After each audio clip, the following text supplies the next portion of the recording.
A little warm welcome, please, and we'll get going. Thanks.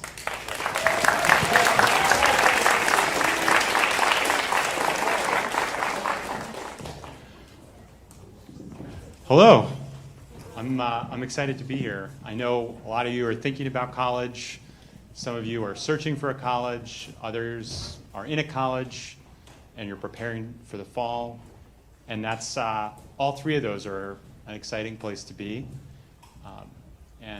I'm excited to talk to you about this today and share a little bit about who I am, about my story.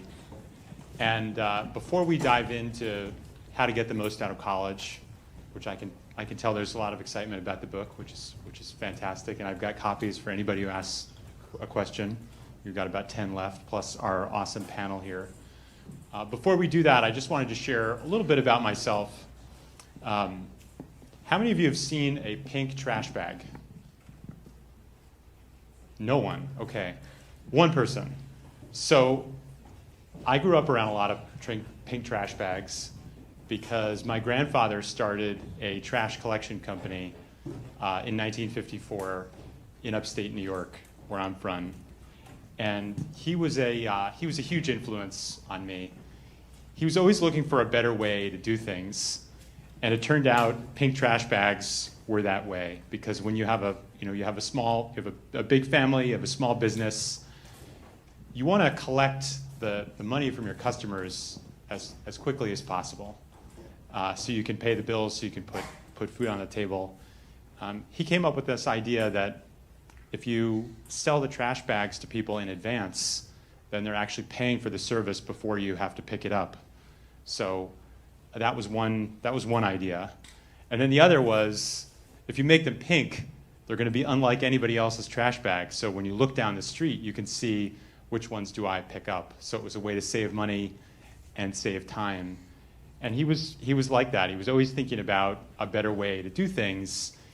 And that really rubbed off on me, because I've always been thinking about a better way to do things for students since I was one. When I was in college, I was in student government as an undergraduate at UVA studying architecture, in grad school at MIT studying design, and I was always thinking about how can we make life better for my fellow students. At MIT, I had a chance to do a project that's a lot like what I get to do every day, working with colleges and universities.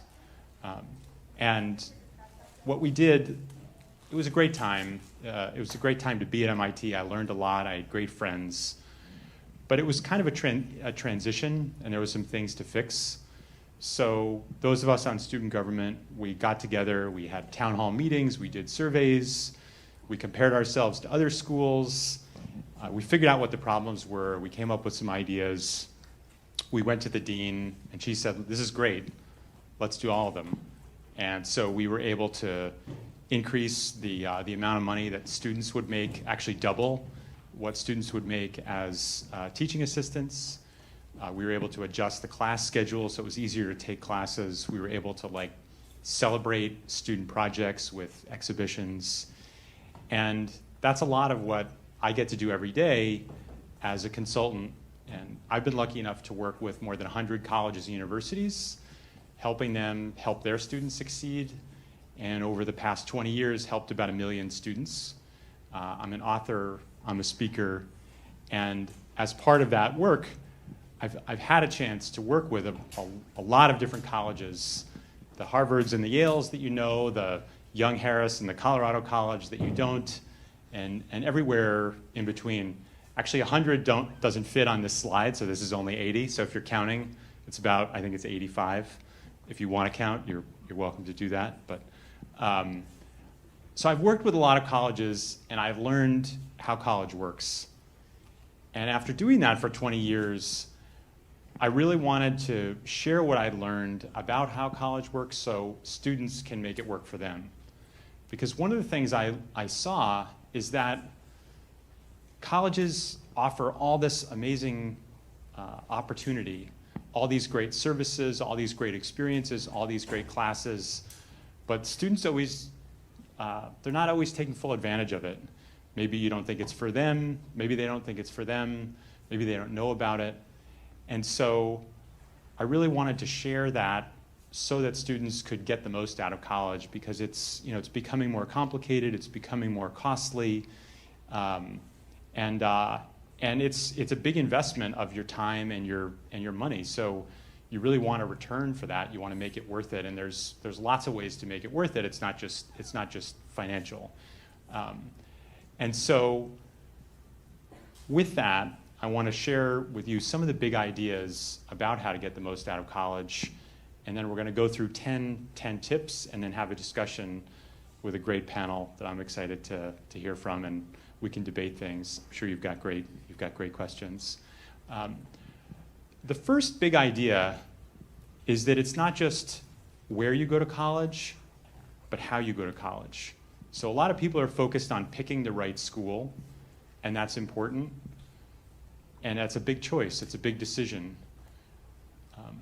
But the choices you make every day about what to take a class on, what to do a class project on, where to live, where to do an internship, how to get involved, what club to join, these decisions are actually more important than where you go to school.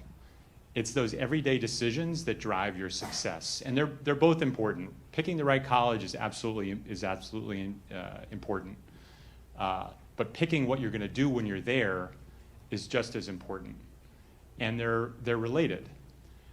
And so, the great thing, all these decisions you have to make, they're personal decisions, but you don't have to guess at them, because people have been studying these things for 20 years, not just me, but in my book, I pulled together more than 300 different studies of people looking at things like what helps students succeed, how do they feel like they're part of a community, like they belong, what makes them more likely to get help on a project or with counseling.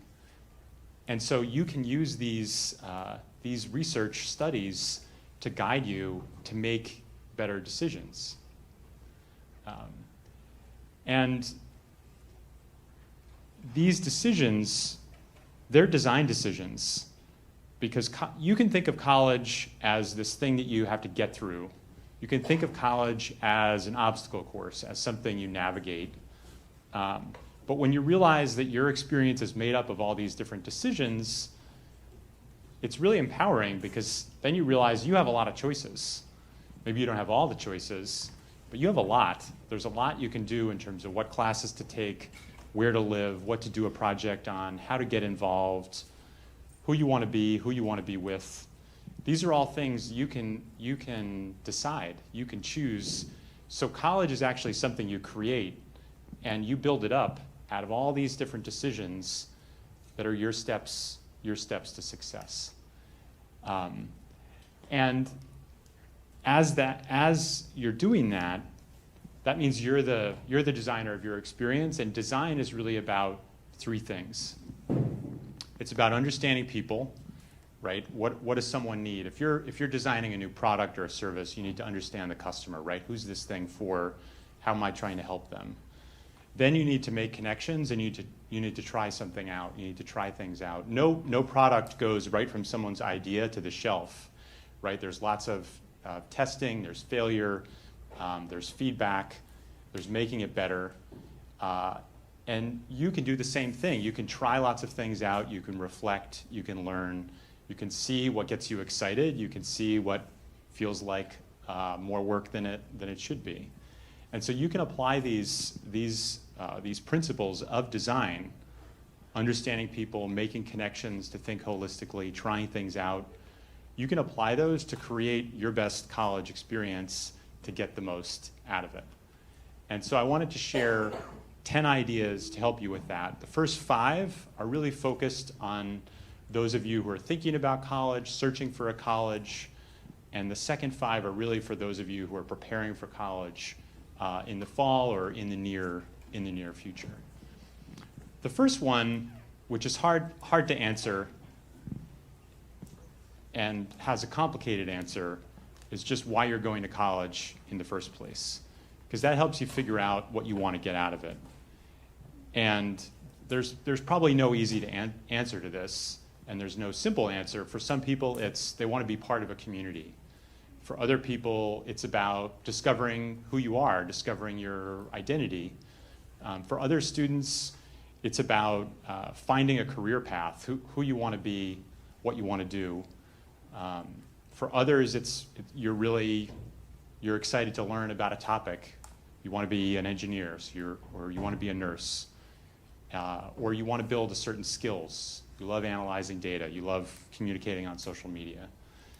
So there's a whole series of reasons, but just taking a moment to think about, why am I doing this? What do I want to get out of it? Am I doing this just because somebody told me to? Am I doing this because this is what's expected of me? Why am I doing this? Why am I going to college? What do I value? Is a great place to start. The other great place to start is understanding what you're good at, understanding your strengths. Because then you can start to think about a college that's going to play to your strengths, but maybe also help with some of the areas where you're not as strong. And you can do assessments. Your counselor can find assessments. You can do them online. You can talk to people. What do they see as your strengths? Maybe it's your parents. Maybe it's your coach. Maybe it's your aunt and uncle. Maybe it's your teachers. And these can give you clues. And then you can also try things out, reflect on what you're doing, what you're really passionate about, what you're interested in, because these are clues as well. And I think the more you understand yourself, right? If this is all about you designing your college experience, you have to understand yourself, because you're the customer, right? So once you've done that, once you've thought about why and who you are, then you can start to think about the right size and setting college for you. And there's a lot of different factors that go into this, right? You can think about maybe you want a small liberal arts college where you're going to have smaller classes and maybe closer relationships with other students, with professors. On the other hand, a big research university like the U, it's going to offer more. It's going to have way more programs. It's going to have way more people. It's going to have way more majors. So there's some pros and cons. Maybe you want something that's more suburban, a more traditional quad feel. That's what I had on this side at UVA. Or maybe you want something more noisy and energetic, like in a city. That's what I had in grad school at MIT. There's size, there's setting, there's focus. Maybe you already know you want to study business. There's colleges that just do that, like Babson. Maybe you know you want to do engineering. There's colleges that just do that, like Olin. Or maybe you're even more specific. You want to do aeronautical engineering, so you go to Embry-Riddle. So there's lots of different ways to focus this. But the best way to focus is to understand yourself and your goals. And these are things that take time to figure out. It doesn't happen overnight. Once you're starting to think about the size and the setting, this is where this idea of testing, because you're the designer, comes in. And then you can sample things. You can try before you buy, right? Before the stakes are high and you're worried about how much money it's going to be, there are ways to sample going to college. It could be as simple as going to an event. Could be walking. You're in another city to visit relatives. You walk at the campus that's in town just to get a feel for it. Maybe you're not even interested in that one necessarily, but you're getting a feel for what it's like to be on a college campus.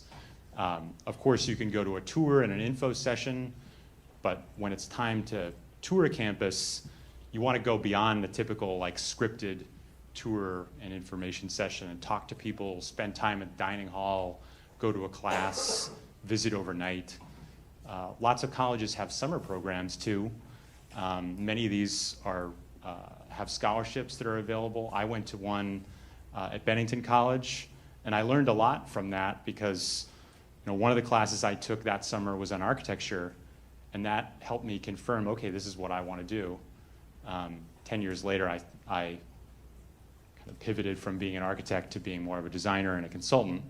But that's another story. So you want to sample college before you're there, before the stakes are high, and learn from that. Be testing that out. Think about this as a design exercise. And finally, as you're doing this, you want to think about ways to balance price and prestige. There's a lot of talk about rankings. There's who's doing well in the NCAA tournament. There's who you hear about on ESPN. There's who your friends and neighbors and family is talking about.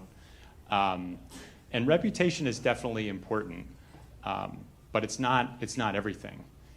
And one of the interesting things that's happened in the last 20 years is that colleges have gotten really, really good at marketing. And so the price of college is no longer really related to the quality of the college. So it used to be that if something costs a lot, you could assume that it was really high quality, but that's not really the case. But the good thing is, even though the marketing has complicated things, there's actually a lot of really great tools out there that are free that can help you cut through this and understand it. And one of my favorites is called the College Scorecard. It's a free tool from the Federal Department of Education. And you could do comparisons. So on the right side, well, my right, is Notre Dame. On the College Scorecard, you can look up not the published tuition, but the actual price that people pay on average. So the average actual cost of attendance at Notre Dame is about $50,000 a year. And let's say you major in a field that I love, anthropology. Your starting salary, which is also on the College Scorecard, is going to be about $35,000. Or on the other side, Indiana State, right? The average cost there is $15,000, so less than a third. And let's say you study computer science there, your starting salary is $55,000. So what you study can have 3 times the impact of where you study it. So don't be tempted to just go to the highest ranking, most well-known place. Do your homework and think about the value, not just the price. So once you've thought about yourself, you've thought about your strengths, you've thought about the right size and setting, you've sampled it, you've found that right balance between price and prestige. Now you're accepted, you're preparing, you're ready to go. One of the first decisions you're going to have to make is, or at least express your preference on, is where to live. And when I talked about how there's lots of research there to guide your decisions, this is one of them.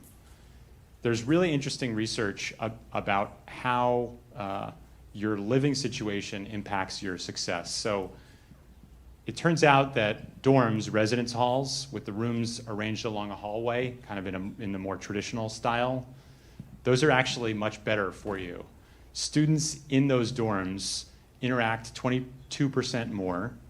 They have a higher sense of community, and they actually get slightly higher grades.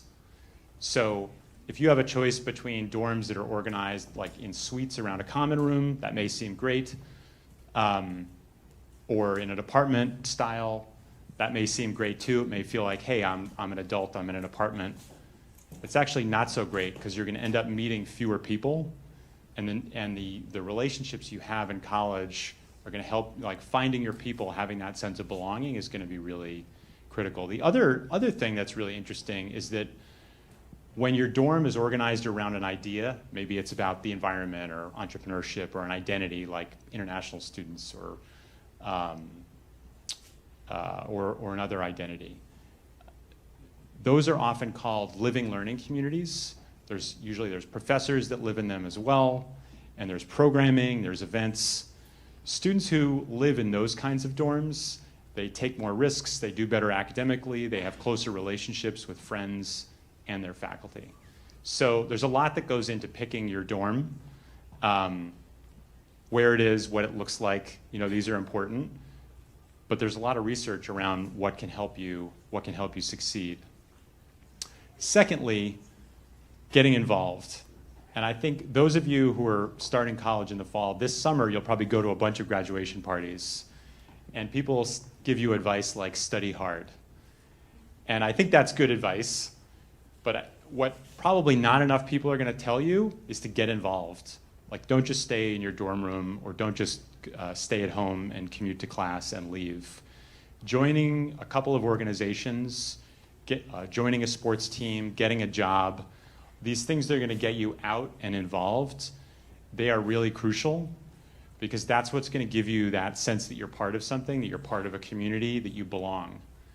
And only about 2/3 of students feel that way in the US at any given moment.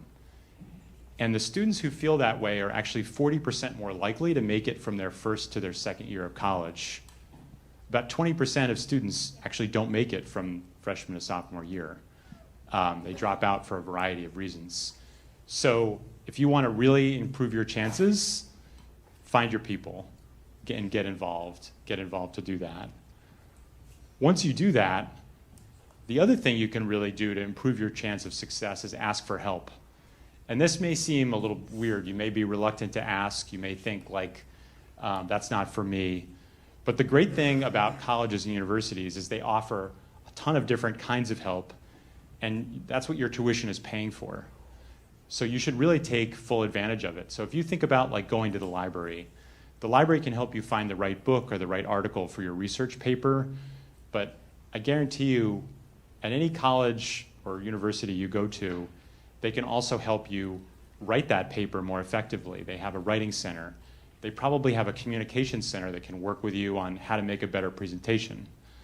They probably have a way to help you analyze data better. They probably have a makerspace to help you 3D print a prototype. So there's all kinds of help. There's counseling, there's advising, there's coaching, there's people that can help you learn study skills, there's people that can help you work through a problem for any class you have. So reach out for help, and the people who succeed are actually the ones who get help. And there's no shame in that. In fact, it's normal. It's normal to get help. Once you've done that, you're living in the right place where you're finding your people, you're getting involved, you're using and benefiting from all the help that's available. One of the best things you can do is apply what you're learning in your classes out in the world and do real-world projects. So let's say you're taking a marketing class and you have to do a marketing plan where you talk about who are the customers and how am I going to reach them. You could do that for a company you make up, or you could go out in the community and find a group, find a healthcare nonprofit, find a startup, find a company in the community. And now you're solving real problems for real people, maybe working on a team. When you do that, studies show students who've done those kinds of projects, they get hired faster, and they make about $8,000 more per year in starting salary on average. It's, of course, it's about more than salary, but it sort of makes sense, right? Because if you're doing these projects and you build up a portfolio of projects, when it's time to get that internship, when it's time to get that job, you can point to things you've done and the impact you've had. So real-world projects are one of the best things you can do to learn more, to make an impact, to make a difference, and to position yourself for success, not just in college, but after college. And finally, as you're thinking about belonging, support, and identity, community, any college can feel like a big place. You can worry about that, imposter syndrome can kick in. You can feel like you don't belong. You can feel like you're getting lost in the crowd.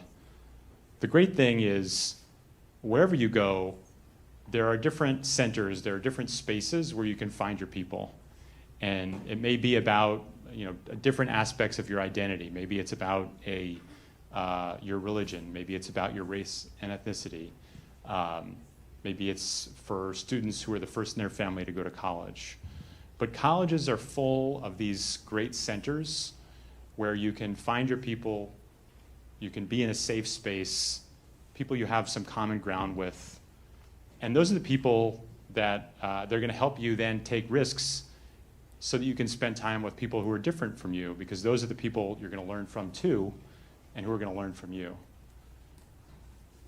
I really hope this helps you get the most out of college, and I wish you all luck, not just in the fall, but in the future.